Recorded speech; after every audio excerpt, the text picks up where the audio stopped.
يقول المؤلف رحمه الله تعالى وقال تعالى ولمن صبر وغفر إن ذلك لمن عزم الأمور. The next verse Imam al-Nawawi rahimahullah ta'ala brings under the heading of the chapter of As-Sabr is in Surah Ash-Shura verse 43, where Allah Azza wa Jalla said, and whoever endures, وَلَمَنْ صَبَرَ, whoever has patience, whoever endures patiently, وَغَفَرَ, and he forgives, then إِنَّ ذَلِكَ لَمِنْ عَزْمِ الْأُمُورِ, surely this is a resolve to aspire to.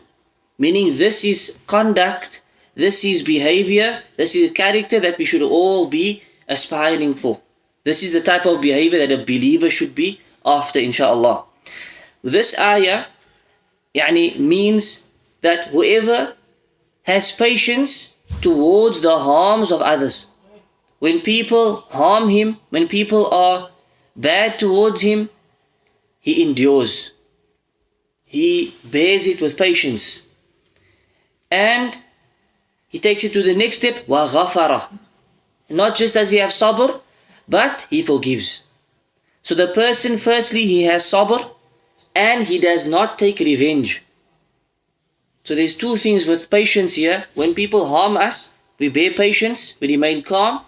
And secondly, we do not react with the same form of harm.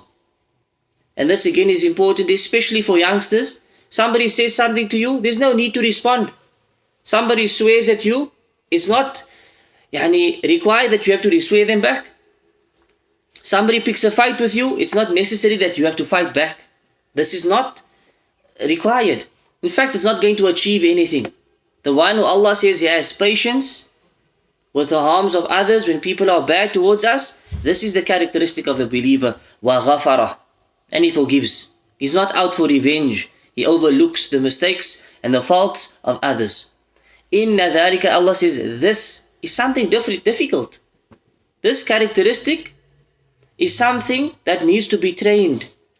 So Allah is praising it and saying this is something people should be after. This is something we should strive for. Meaning we should train our nafs. That when there's evil that comes our way, we have patience with it.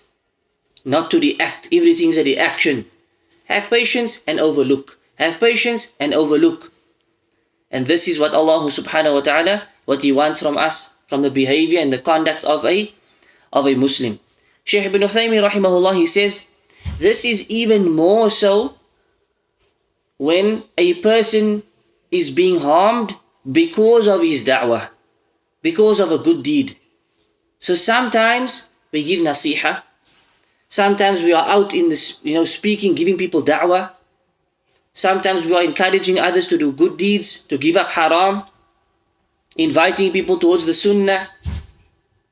And because of this, what happens? We have to face some hardship. Because of this, people may accuse us of things, abuse us, call us names, just like what happened to all of the prophets and the scholars who followed their methodology and their path. So when a person has harm that reaches him because of righteousness, because of doing good deeds, and he bears patience with this, the Shaykh says he will be rewarded from two angles. Number one, because of the harm that he is being patient with, or the harm that is reaching him. And secondly, the patience that he is enduring, especially within this act of worship. Whilst he's being abused and being oppressed, there is extra reward in this for a person when he forgives and he overlooks and he has patience, whilst it is because of a righteous deed. So this is the next verse. Allah subhanahu wa ta'ala again, in conclusion, He says, وَلَمَنْ صَبَرَ وَغَفَرَ.